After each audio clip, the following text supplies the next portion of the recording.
की बेटी गायत्री को इंसाफ करो, इंसाफ करो, इंसाफ करो। बिहार की बेटी। नीट छात्रा मामले में एसआईटी की जांच जिस तरीके से बढ़ रही है, अब ये लगने लगा है कि शायद आरोपी पकड़े जाएंगे। शायद सबका इस्तेमाल यहाँ मैं इसलिए कर रहा हूँ क्योंकि अभी भी पुलिस की जो जांच चल रही है उसमें कई विरोधाभास हैं।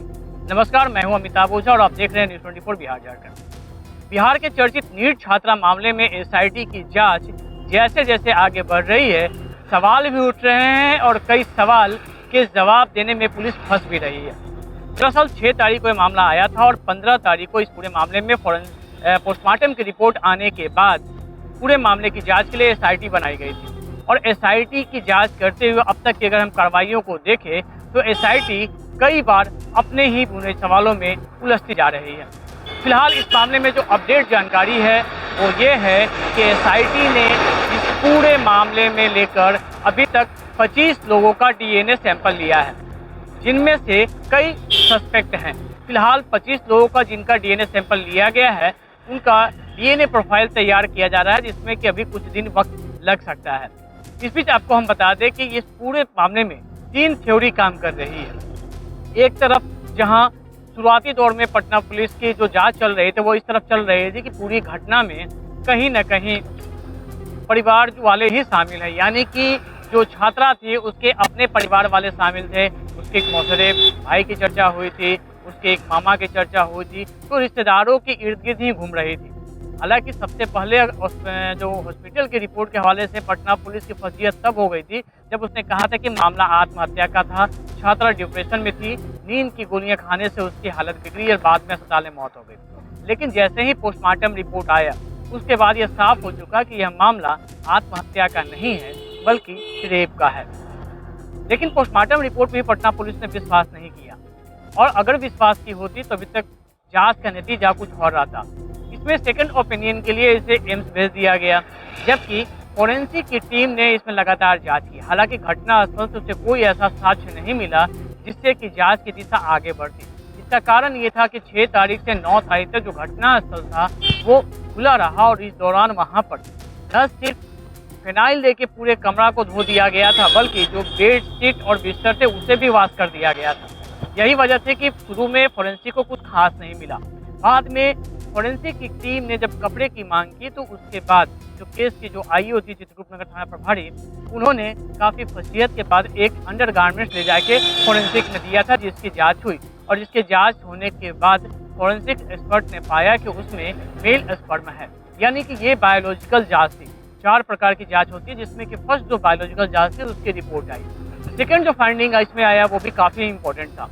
उसमें ये आया कि जो स्पर्म मिला उसका जो एज है, जिसका स्पर्म है उस अंडरगारमेंट्स में, उसकी एज 18 साल से लेकर 22 साल तक हो सकती है। और उसके बाद एसआईटी के पास ये मामला पहुंचा और एसआईटी ने उन तमाम लोगों के जाँच लेना शुरू किया जिनकी उम्र 18 से 22 साल तक थी।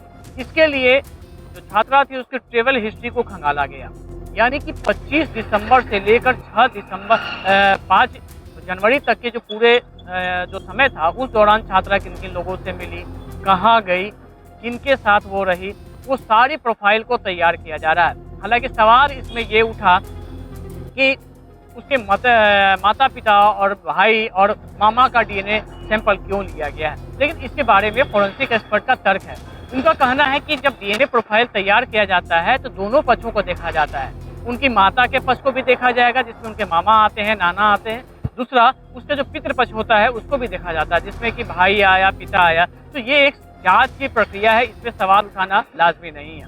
फिलहाल इन तमाम लोगों की जो लिस्ट तैयार हुई थी, फिलहाल 25 लोगों का सैंपल इसमें लिया जा चुका है। लेकिन सबसे उसमें इम्पोर्टेंट है कि हॉस्टल से जुड़े हुए लोगों का भी सैंपल लिया गया है। हॉस्टल बिल्डिंग का मालिक मनीष रंजन जो जेल में है उसका भी सैंपल लिया गया। उसका जो बेटा है जिसकी उम्र 19 साल है उसका भी सैंपल लिया गया। इसके अलावा जो हॉस्टल संचालिका है नीलम अग्रवाल, उनके भी बेटे की अंशु अग्रवाल और उसके एक दोस्त का सैंपल लिया गया है। तो इन तमाम लोगों का सैंपल लिया गया है। इसके अलावा 3 सैंपल लिए गए हैं जो हॉस्पिटल के स्टाफ हैं, उनका भी सैंपल लिया गया है इसमें, क्योंकि अभी भी पुलिस दोनों थ्योरी पे काम कर रही है। एक तरफ तो छात्रा से जो नजदीक रिश्तेदार हैं उनके लिए भी काम कर रही है, दूसरी इस बिंदु पर भी अब जांच चल रही है कि ये वारदात हॉस्टल में हुई और हॉस्टल से जुड़े हुए जितने लोग हैं उनको भी शक के दायरे में लाया गया है। तो फिलहाल अब पुलिस की जांच अब इस बात पर आकर अटक गई है कि जब डीएनए सैंपल आएंगे, जो एक्यूज जो प्राइमा फेसी एक्यूज उनको लग रहे हैं उनको आइडेंटिफाई कर लिया गया है। वो 3-4 लोग हैं जिनका आइडेंटिफाई किया गया है। इसके अलावा पुलिस अब इसमें अगला कदम जो उठाने वाली है वो हॉस्पिटल के खिलाफ उठाने वाली है। प्रभात मेमोरियल के जो डायरेक्टर हैं डॉक्टर सतीश सिंह, उनसे भी लंबी पूछताछ हुई है। इसके अलावा फोरेंसिक की टीम अब हॉस्पिटल भी गई थी और वहां से भी कुछ एविडेंस कलेक्ट किए गए हैं। 7 कपड़े जो दिखाए गए थे कि जो छात्रा के थे जो हॉस्पिटल रजिस्टर में थे, हॉस्पिटल रजिस्टर में यह दिखाया गया था कि उन कपड़ों को उनके घर वालों को दे दिया गया, लेकिन ऐसा नहीं है। परिवार वाले इससे इनकार कर रहे हैं और जो साइन रजिस्टर पे किया गया था वो फर्जी था। तो आखिर हॉस्पिटल ने इसमें किसके कहने पर यह फर्जीवाड़ा किया था, ये भी जांच के दायरे में और इसको लेकर भी जांच चल रही है। लेकिन जिस तरीके से शुरुआती जांच में पटना पुलिस की फजीहत हुई थी और जिस तरीके से पूरे जो खामियां नजर आई थी, उसको देखते हुए आईजी खुद डेली इसकी मॉनिटरिंग कर रहे हैं, हेडक्वार्टर इसकी मॉनिटरिंग कर रहा है और जो भी अब जो जांच आगे बढ़ रही है वो एविडेंस के आधार पे जुड़ रही है। हालांकि ये सही बात है कि अभी तक इसमें मनीष रंजन को छोड़ दे तो किसी की गिरफ्तारी नहीं हुई है, लेकिन उसके पीछे सबसे बड़ा जो कारण है कि दूध का जला मट्ठा भी फूंक फूंक कर पीता है, वही हाल पटना पुलिस की हो गई है।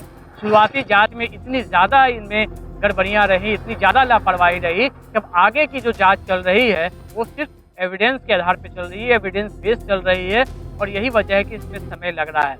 लेकिन अब सारी नज़रें जो टिकी हुई हैं डीएनए रिपोर्ट पर टिकी हुई हैं।